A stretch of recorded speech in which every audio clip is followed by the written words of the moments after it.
तब किसे माना है आपने?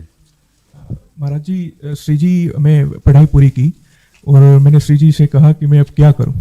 उन्होंने मुझे कुछ संकेत दिए थे कि आप सरकारी में जाइए और प्रभु की सेवा करिए।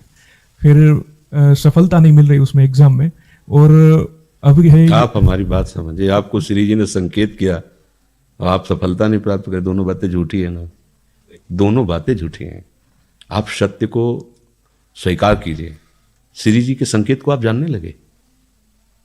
आप श्री जी के संकेत तो तभी जब आप उनकी मन की बात जान लेना, तो आप कितने बड़े सिद्ध हो गए।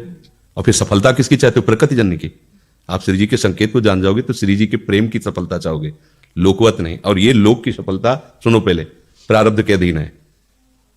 इसकी सफलता के लिए श्री जी से प्रार्थना मत करो, हमारी बात समझना। विद्यारण्य जी एक बहुत बड़े महापुरुष हुए हैं। उन्होंने अपने माता पिता को सुखी करने के लिए, धन प्राप्ति के लिए गायत्री अनुष्ठान किया। ब्राह्मण कुल में जन्म हुआ था। एक पुरस्चरण 24 लाख गायत्री होता है। उन्होंने एक पुरस्चरण किया, 2 पुरस्चरण किया, एक बार भी कोई धन की प्राप्ति नहीं हुई। आखिर में उन्होंने संन्यास लिया, जीवित संन्यास लिया। माता गायत्री प्रकट हो गई। उनका अब इंद्रासन भी मांगो तो आपका, तो बोले आप क्या जरूरत है, अब तो बैरागी हो गया, विरक्त हो गया। माता पिता भी पधार गए, उनकी सेवा के लिए अर्थ चाहना।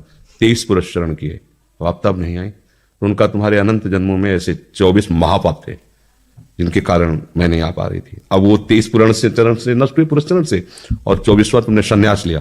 तो अब आप जो चाहो पर, बोले अब चाहिए ही नहीं, क्योंकि अब सन्यासी हो गए, अब तो ब्रह्म प्राप्ति के लिए। तो इससे आभास होता है कि अगर हमारा बुरा प्रारब्ध है तो हमको भोगना पड़ेगा। हम कितना भी प्रयास करें वो हमें, तो हम क्या करें इसमें, जिससे हमें परम शांति हो।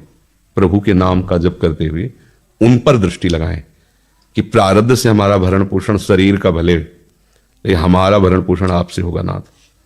तो वो एक ऐसे हैं जो आपके प्रारब्ध को भी मिटा देंगे। वो ऐसे शरणागत वत्सल हैं कि सब लिखा पढ़ी अलग कर देंगे।